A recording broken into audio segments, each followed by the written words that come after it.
Teniški navdušenci in navdušenke, prav lepo pozdravljeni. No, Facebook pogovor je pred nami, v naši družbi pa je Andreja Klepač. Andreja, lep pozdrav. Lep pozdrav. Kje si trenutno? Trenutno sem v Sloveniji, v Kopru. Pripravljam se za turnir na travi v Berlinu, kjer odpotujem v petek.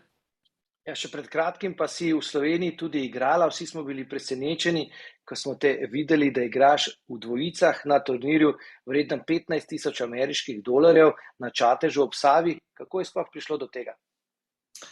Ja, moj klub je teniški klub Murska Sobota in tam razvijamo tudi teniško akademijo in v našem klubu sodelujemo že nekaj let z Anamari in ji pomagamo in na ta način smo se odločili, da pač greva dvojce odigrati na 15.000 dolarski turnir v Čatež in mislim, da je bila to lepa izkušnja zanjo. Meni pa je vedno lepo pomagati mladim igralkam.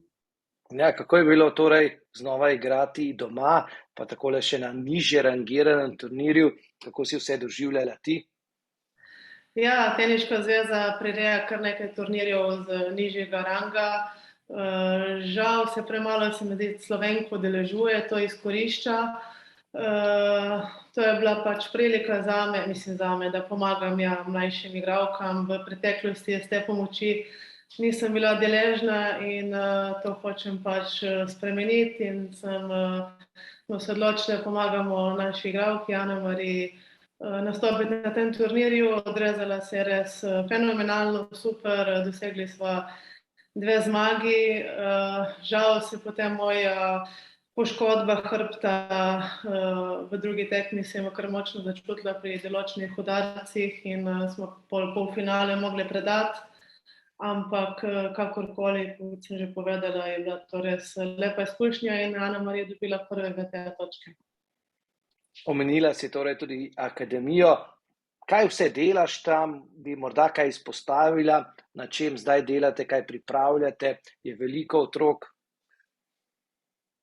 Ja, v teniškem klubu Murska Sobota si želimo organizirati tudi profesionalni način in na ta način bi jaz tudi rada pomagala mladim igralkam.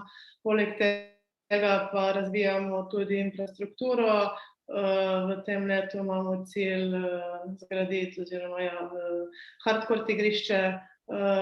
Tenis je v polnem zagonu, tudi otroci prihajajo, tako da ko sem doma, lahko rada pomagam, rada grem v klub, predvsem v zadnjih mesecih, letih, no, kot sem omenila, pomagamo Anamari, malo približati tur profesionalni tenis. Letos smo jo peljali tudi v Indian Wells, Miami pa Charleston.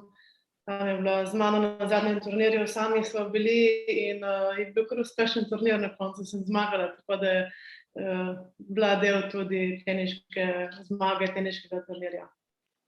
Torej ti že razmišljaš tudi v prihodnosti, ne pošiljam te seveda v pokoj, pa vseeno se vidiš potem tudi v vlogi trenerke, morda nekoliko mlajših kot je Anamari ali pa starejših, tisti, ki že želijo nekako stopiti na profesionalno pot?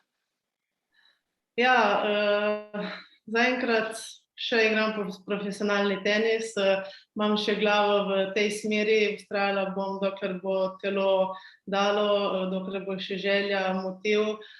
Sigurno pa imam neko misel tudi, kaj bi rada delala v prihodnosti.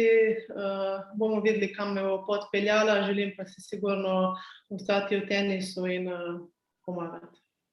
Kaj je tisto, kar morda misliš, da najbolj potrebujejo trenutno te punce, ki so okoli tebe, če se spomniš, kako je bilo pri tebi?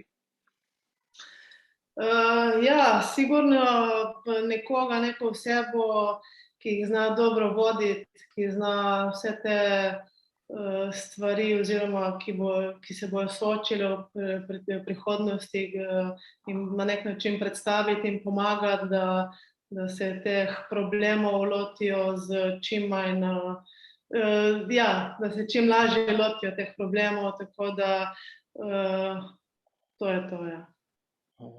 Pa morda zdaj, dejala si, seveda glava je še vedno pri vrhunskem tenisu, Kaj te vse čaka? Nekaj težav s poškodbami, zdaj prihaja tudi sezona na travi. Ja, poškodba me pesti že nekaj časa, s hrbtom je, bom rekla, gore dole malo, včasih bolj boli, včasih manj boli, tako da je treba živeti s to bolečino, se zaenkrat privaditi. Zdaj se odpravljam na turnejo po travi, pač čaka me turnir v Berlinu, potem turnir v Eastbournu, pol pa Wimbledon. V Wimbledonu bomo videli, ali bo tam nastopil Rafael Nadal ali ne. Me zdi, kako si ti spremljala Roland Garros na eni strani, Iga Swiatek, ki je brez konkurence trenutno, pa ta neverjeten podvig Rafaela Nadala. Ja, oba fenomenalno res, kaj trenutno Iga dela v ženskem tenisu, ta niz tolikih nezaporednih zmag, zelo je res stabilna psihično na igrišču, se ne da motiti in igra svoj tenis, to, kar se je odločila, zmenila, to dela res dobro na igrišču in svaka čast. Po drugi strani pa tudi Rafael Nadal, 14 zaporednih zmag, mislim, 14 zmag v Parizu, mislim, to je 14 let, to se res težko je to opisati in razumeti, ampak je kralj peska, je res fenomenalna oseba, tudi izven igrišča in vse zasluge, gre njemu. Hvala lepa, držimo pesti, da bo poškodba čim prej preteklost in da ti bo uspelo marsikaj v tej travnati sezoni in tudi kasneje. Hvala za pogovor.